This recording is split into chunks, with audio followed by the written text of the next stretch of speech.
I joined because I wanted to help others. To be a part of something bigger. To show my kids what's important. I joined to make my community stronger. To make a difference in someone's life. To acknowledge that our freedoms come at a cost. I joined to honor my mom. My grandpa. My neighbor. Everyone who served. Who are serving still. I joined. I joined. I joined the Legion.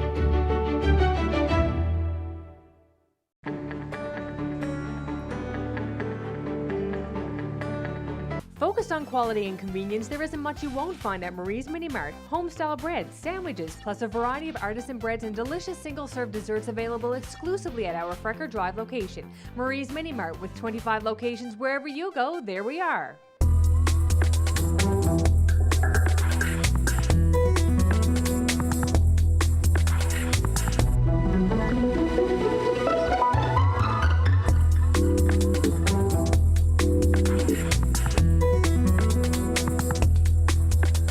My guest today has been bringing smiles, joy, and laughter to his audiences since the 1970s.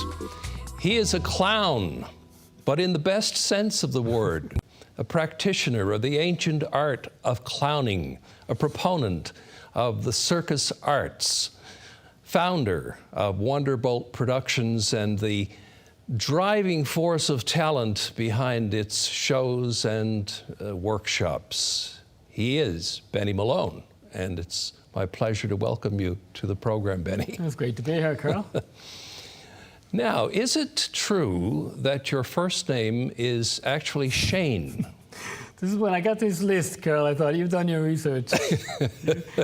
No, my first name is actually Anthony. Really? Yeah, it's Anthony Shane. Anthony Shane. Anthony Shane Malone was my birth name. Everyone in our family got called by their second names. It was David Gregory Malone, Christopher Carey, William Wayne, Anthony Shane. That was the tradition that Mom had, I guess. So it was, but I was renamed by my brothers.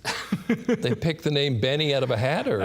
No, it's, I have to reveal it because you did the research, Karl, so I got to reward your research. But yeah, when I was a kid, I was the youngest of four boys. My sister Susan came 7 years later. So you can imagine, we're all 3 years apart, the ribbing, the totem order. Oh, yes. So I was, when I was a little baby in my high chair, one day I picked up my bowl of porridge and put it on my head. It's the beginning of my clown career. Yeah. And, they had a field day with that. And so they were calling me Barnyard. And, and then there was that Pepsodent, the Bill Cream commercial, Barnyard. So they, and every nickname, I'm convinced every nickname comes from a source of embarrassment that gets pinned on you, right? Yeah. So that became Banyard, and then Beni, and it just, for some reason, started like the porridge, and it evolved until eventually, everybody, all my childhood friends, just know me as Beni. So so that became my name. And then I had to legally change it when I got older because I couldn't cash checks. I go, a check from a show, and I had Shane, and it's not on your ID and everything, and I wasn't about to change the name, so I legally had to change that. So you came up with the spelling, B-E-N-I? Yeah. Yeah, that just kind of happened, I think, I was working with Carol Weary, and I just like that spelling, maybe an actor's affectation. Yeah. And, in our business, your name is your brand name, in a way, course. right? So, so it was a way to distinguish. Absolutely. It became Beni Malone. Yeah. So what kind of a kid were you?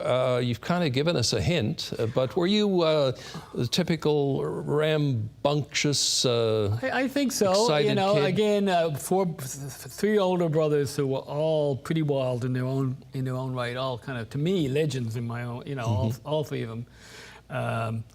So I was just trying to keep up. Really just trying to keep up and pull my weight, and it was a great experience to have. I think it's great to have older brothers or older friends that you're always trying to go with.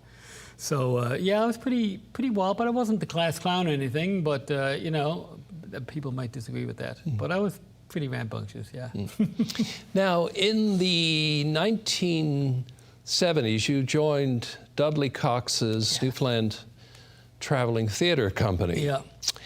Tell us about that experience. Well, first of all, you could probably explain to the folks about that company. Well, that was a great company. That was the only professional theatre company that was on the go when I was around. I know there were earlier ones like the London Players, I think. Yes, yeah. And things like that. But I think as a organic, up from the ground Newfoundland company was probably first. Although the people who ran it, Dudley Cox and Dave Weiser, were both from away. Dudley was from England, and Dave was from Montreal, I think, originally. And they kind of just put their own money into it. It was a I wouldn't say it's a hobby, because it was way more than a hobby to them, but they got money from the government, I suppose, but they also sunk their own money into it. They were great. And a lot of the actors of that generation came from there. Andy Jones and Greg and Mary Walsh and Jane Dingle, and all those people worked with Newfoundland Theatre Company. And by the time I got there, CADCO had happened, and I was certainly inspired by that, as were a lot of people. And this company was still there. So you're not going to join CADCO maybe at a Mummers, but Newfoundland Travel and Theatre Company was always hiring new actors, new people and stuff. So I went, I worked with them on Did you go in as an actor? No, I did not. Oh, okay. I went in in the pageant, the Newfoundland pageant, which was an amazing show. They had 14 actors. I think it was some anniversary of Newfoundland entering Confederation, maybe the 20th or the 25th. It was 74, so it would have been 25th.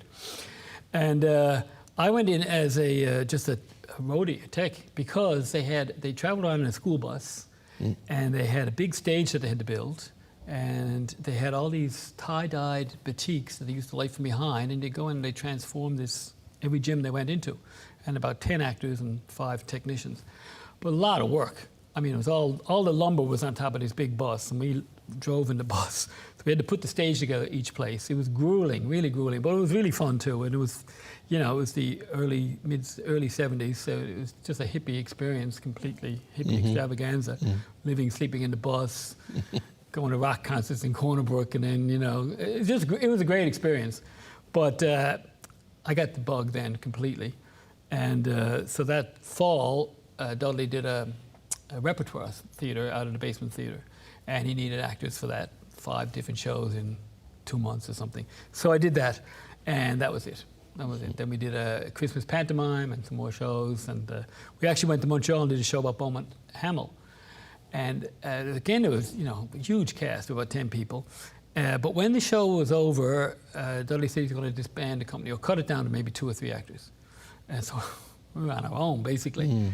So I went to Toronto, auditioned for a theatre school, got accepted there, and just kept going. So just to backtrack a little bit, did your brother Greg have any influence on you in terms of your decision to go into the business? He did in the whole context of CADCO. And in fact, my brother was in CADCO. It was like, wow, that's doable. Plus, I knew Kathy Jones. I grew up with Kathy. I knew Andy. Greg and Andy were best friends. I knew Kathy forever. So, I was in that milieu, completely in that milieu. And just to see the effect that those shows had and how they kind of connected to our culture and our sense of humor, that really that transformed a lot of people my age, and especially me. So that's why I kind of got started. And people around me were doing it. It was a very cool time. So when you went to the mainland, were you studying theater? Yeah, well, I went to the mainland with the theater company, and then let's face it, just starting. So I heard about this place through some of the actors, because some of the actors were from Montreal, Toronto in the company.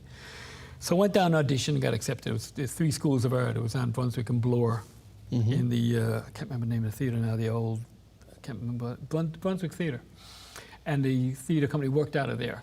And they had it was a whole block, city block in Toronto. They had pottery classes and all kinds of stuff, but they had the theatre and a theatre school. So I did that and came back, and Dudley was doing, Dudley had moved to Trinity then, and he had a big B&B where the Wales tours come from now. And he wanted to do a tour, so we went to Trinity and worked that out with Kent Barrett and Jane Dingle. And when that was over, we started our own company, me and Jane and Kent. Started writing our own shows, which was another breakthrough for me. And so then just kept going from there. Now, before we start in on the clowning part of your life, I want to pick your brain about clowning in Newfoundland. Do we have any kind of a history of clowning in this province? Before your time. You know, we have people who visited here, and we have street characters that were pretty, you know, iconic. The guy who wore 3 hats and stuff, and all these. But real, I think professional clowns, not that I know of. But we were visited by some amazing circuses. I'm doing a show, supposed to have toured in June, but it got cancelled because of the pandemic. But called Big Top Pop-Up, about a show that came here in 1925, the Ultramodern Society Circus, that was really brought here by the great war vets. 1925, just after the First World War. But now I realize, and I say to people a lot more than I ever did before, also just after the Spanish flu pandemic. And they performed in the Princess Arena, which is down now where the Newfoundland Hotel is, so the Sheraton, you know, down that part of town. A big kind of hangar of an arena with its own ice and electricity, very very ahead of its time, as St. John's often could be in surprising ways. And so this guy did a lot like circuses now do. He'd get a bunch of people from the circus in the winter time, when they were off season, and he put a troupe together and he'd take it up to Canada and he'd do benefits for the war vets. I guess he figured that was, you know, they were organized. So in every city they'll bring you in, so you know, kind of like the Shriners would do now. So it was a good setup. So in 1925 he finally came to Newfoundland. He'd done the Maritimes a few times. And was this an American troupe? American troupe, really good performers. You know, blew St. John's away. Well, they were here for 10 days. 25,000 people came and saw the show. Oh my gosh. 25,000 people. That's incredible. It was just amazing. You know, I went back through the archives. Absolutely amazing. Are there any photographs? There's no photographs that I can find, but there's ads. And the ads have drawings of some of the acts and stuff. Right, yeah. And there's lots of reviews of the act. And so, when I was researching this, I grew to love archival research. Johnny Burke, a show would come in the summer that was more of a carnival. And then this big show was coming. So, and a lot of movies had circus in them. It was like Circus Mania that year. So Johnny Burke took advantage of it, of course, like he would. And he wrote a show about the circus that came in the summer, and he played it just before the circus came in the fall, the big one. So he got the promotion of both. Yeah. And he did a show to sold out crowds. But the show was called Mrs. Malone Takes in the Circus. Oh. Wow. I read it and the hairs on the back of my head stood up. Just the way things roll around. And another guy had written in a letter to the editor and said, you know, you think this is the first circus that came to St. John's because all this circus is happening this year. I know of a circus that came to St. John's in 1847, the Robertson Circus. And he describes the circus. It played in a field on Monkstown Road. It had horses and acrobats and black pantomimists, and so I looked that guy up, and he had an amazing career, and he also took circuses all around, and the owner was a famous equestrian.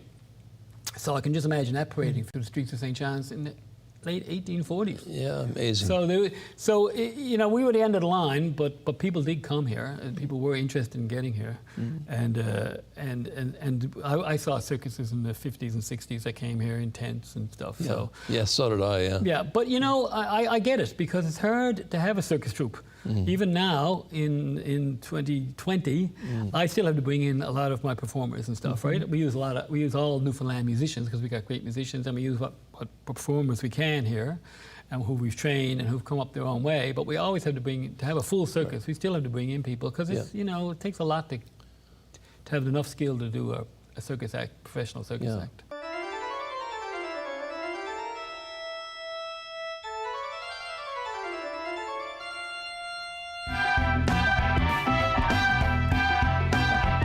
Wonderbolt is a non-profit charity dedicated to providing innovative circus performances and training throughout Newfoundland and up and down the coast of Labrador.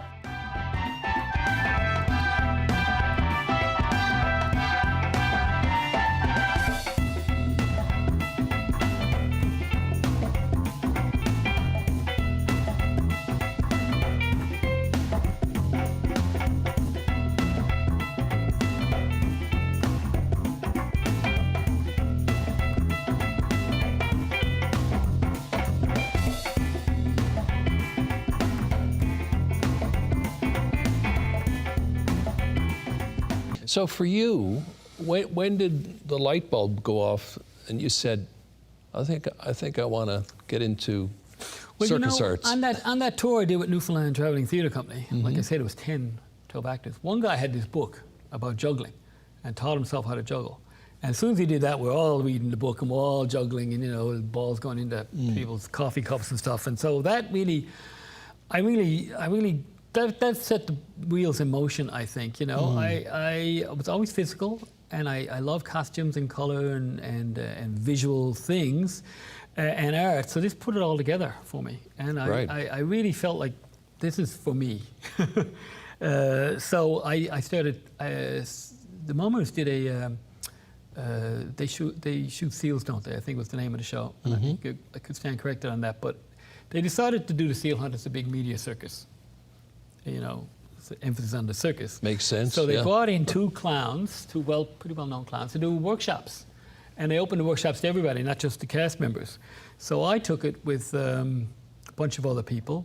Ann Anderson phoned me and said, "You should do this, Benny," because, you know, I was doing theatre at the time. So I did. So I'm grateful to her for that.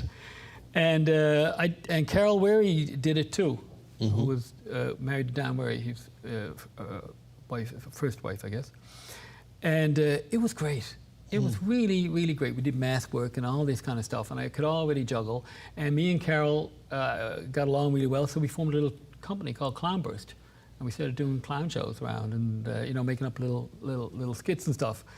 And after that, you know, I was married. I had a little kid. Me and my wife Marion, we were hippies at the time. We went to Florida to pick oranges and to spend the winter.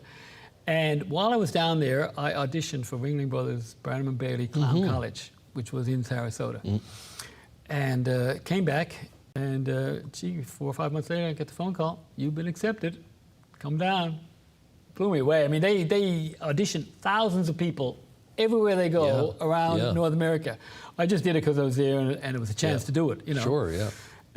So boom, I went, and that was it. Then that was it. And you came back and you started doing solo shows, right? Yeah. I did shows with Carol Wary with this company Clownburst, and solo shows, and then she left and went off. So I kept doing shows. And then I guess the key thing was back in 1972, was it 72 or 82? 1982. I applied for this Canada Council grant. It was an explorations grant to do a circus show everywhere in Newfoundland that didn't have a road going to it.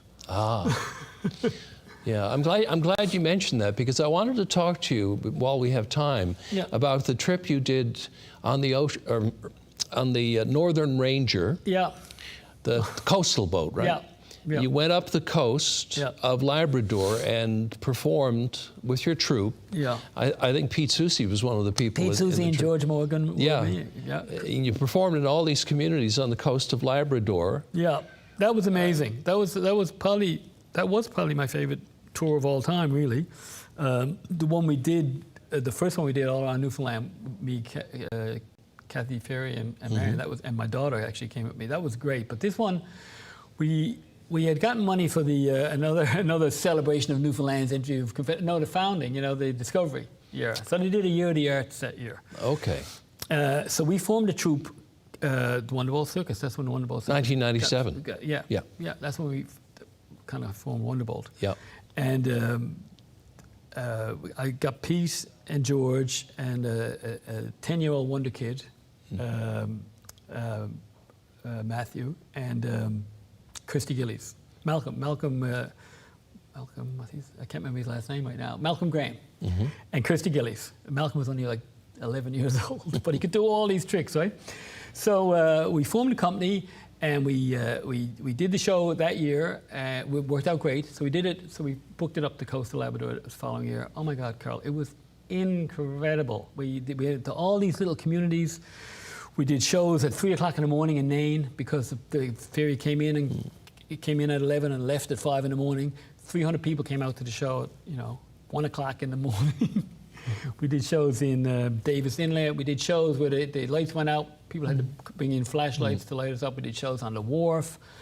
It was just a great experience, and we were like a little family. It was like a little family circus. We called ourselves the Zuma family, and man, that was really And you made a fun. connection with the indigenous communities up there as well, Yeah, right? yeah. I've been working through the Labrador Creative Arts Festival and a few things on and off, and through little tours that I did on my own. I did a solo tour up that same coast years earlier. So yeah, for about, I guess now, for the last 30 years, I've been working in indigenous communities and stuff up there. You do workshops? At a certain point, one of the government in Natwashish and Sheshashi, the school board there, approached me and said, you know, we have a lot of absenteeism. We'd love you to come up and do some workshops and you know, create some interest. So I did that and loved it. It was great. And subsequent to that, we did this festival called the Gametakashwit, which is the inner word for people who do tricks, the Gametakashwit Festival. And we brought in indigenous performers and circus performers and did a festival every year for 9 years. Wow. So that's how I met Terence Littletent, a fabulous hoop dancer who worked in my circus for 4 or 5 years, and Lisa Ojig, another great hoop dancer. And plus we brought in circus people. And then eventually we got the kids to be part of the show. And then they became a big part of the show.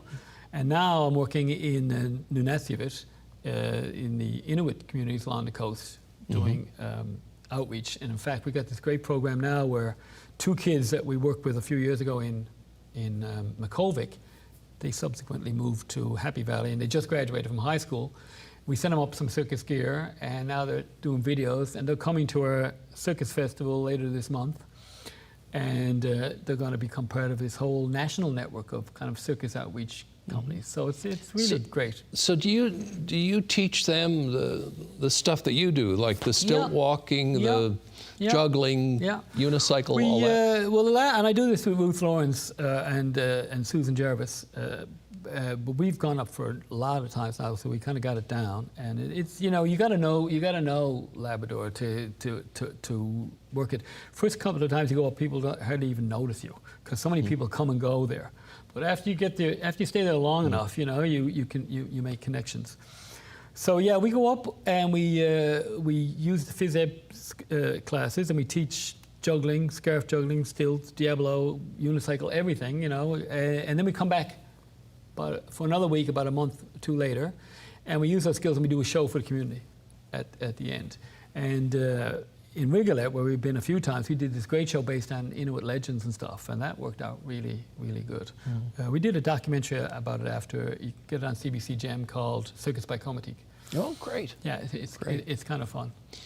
So, Beni, I understand that you've also worked with Inuit youngsters who are sight impaired and hearing impaired. Well, no, that's been here in St. John's. Oh, here in St. John's? Yeah.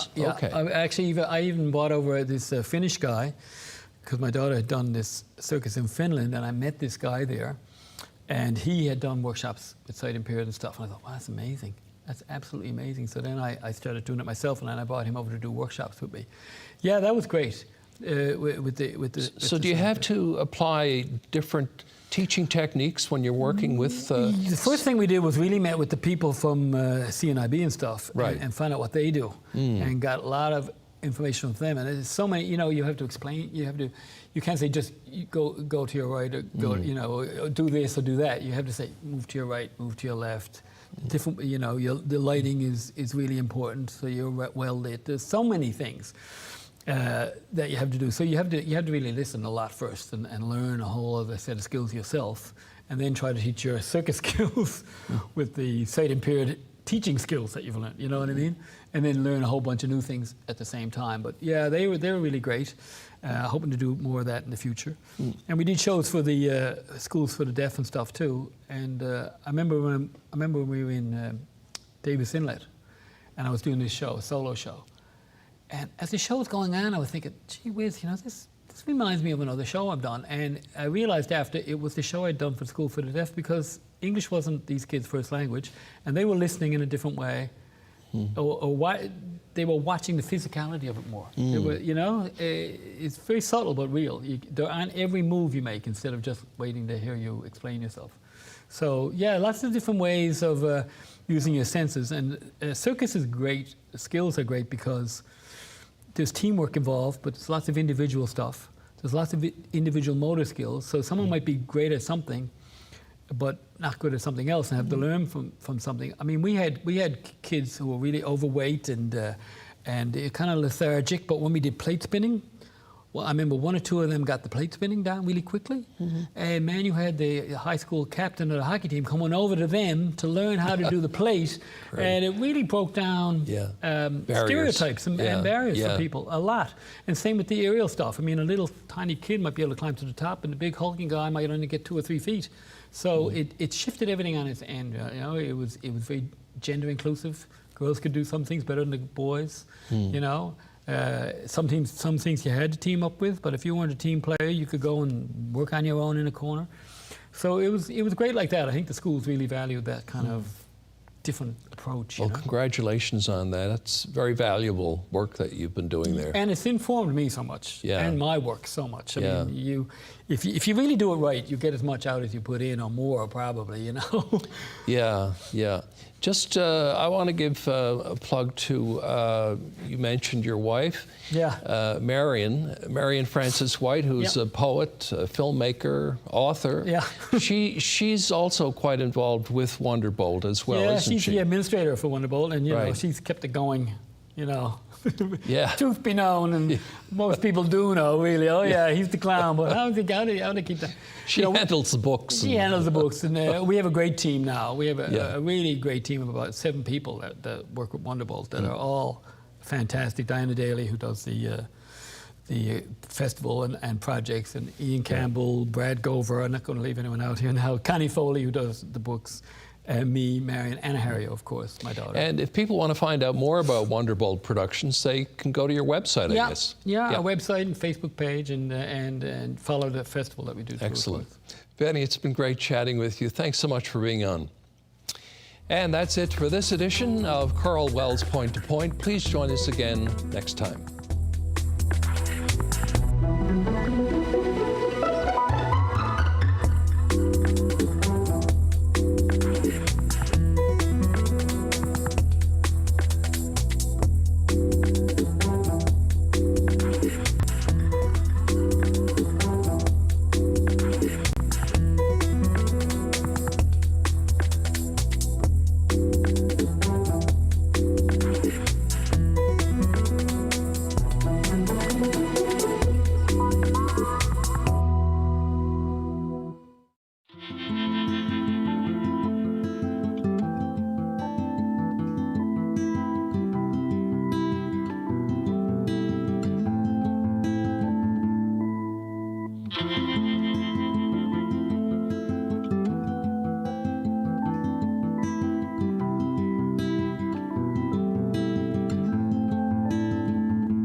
Convenience, Marie's Mini Mart is here for you. A one-stop shop for a variety of products, home-style breads, sandwiches, plus check out our freshly baked artisan breads and single-serve desserts exclusively at our in-store bakery on Frecker Drive. With 25 locations, wherever you go, there we are. Call the Rogers TV viewer response line, email us, or connect with us on social media.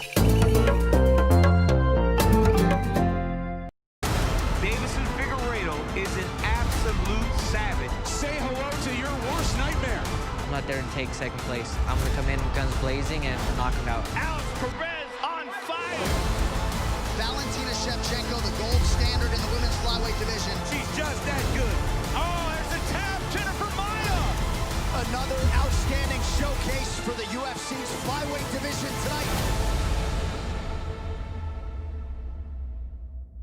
tonight. Being stuck in your home during this pandemic also means you have a home. Waiting in line for groceries means you have money for groceries.